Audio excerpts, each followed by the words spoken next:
Blaise Pascal was born in Clermont, Auvergne, France, on August 19, 1623, the son of a magistrate of an old ennobled family. After Pascal's mother died, father and son moved in 1631 to Paris, where the senior Pascal educated his son. The youngster showed a remarkable aptitude for mathematics and at 16 wrote a treatise on conic sections. In 1646, two family friends, both ardent Jansenists, Catholic followers of Cornelius Jansen, 1585 to 1638, whose theology emphasized original sin, divine grace, and predestination, converted young Pascal to their beliefs, which ran contrary to free will. Pascal's father died in 1651, which began for young Pascal a period of intense scientific and social activity, culminating in what he described as an ecstasy on the night of November 23, 1654.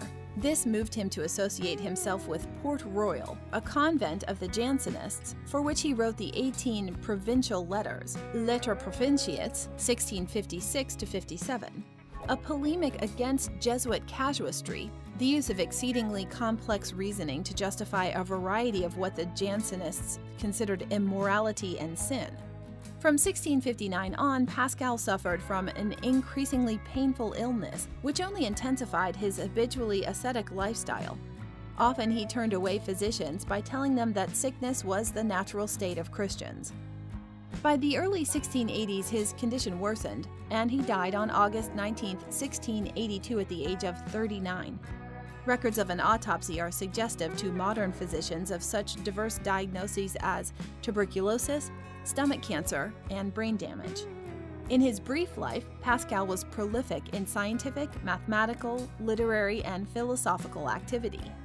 As a scientist, he contributed to the fields of hydrodynamics and hydrostatics, and produced two practical inventions, the syringe and a hydraulic press. Based on experimentation, he also advanced the idea of the existence of a vacuum. Are you a philosophy student, or just have a general interest in philosophy? Since ancient times, brilliant philosophical teachings and dialogues taught by great luminous minds have deeply elevated the way we think and live. The Complete Philosophy Primer is a comprehensive, organized, easy-to-read, and all-encompassing guide specifically written for students in their first college-level philosophy course, as well as anyone with an interest in philosophy. With this jam-packed philosophical guide, you will optimize your knowledge in philosophy, logic, ethics, its history, and branches. Learn philosophical concepts, term definitions, and biographies. Find lists of essential books, films, blogs, websites, and other resources.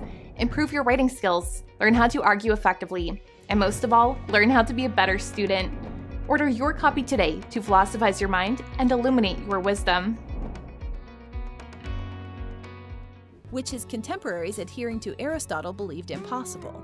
In mathematics, he created the so-called Pascal's triangle, a tabular representation of binomial coefficients, and advanced the mathematics of probability. In doing so, he laid the groundwork for calculus, as subsequently formulated by Gottfried Wilhelm Leibniz. In his De l'esprit géométrique, of the geometrical spirit, he explored the philosophy of mathematics, arguing that geometry was the nearest possible approach to ascertaining first principles and thereby discovering truths. In other mathematical work, he investigated the validity and limitation of axioms. In philosophy, the provincial letters went beyond theology to explore the limits of reasoning as a means of attaining truth. Theology was also the motivation for Pascal's greatest literary and philosophical work, Pensees, or Thoughts. This collection of fragments, considered by many the greatest example of 17th century French prose, was intended to be part of a book to be titled Apologie de la religion chrétienne, Defense of the Christian Religion. But Pascal died before he could complete the work, or indeed assemble any part of it into the planned work.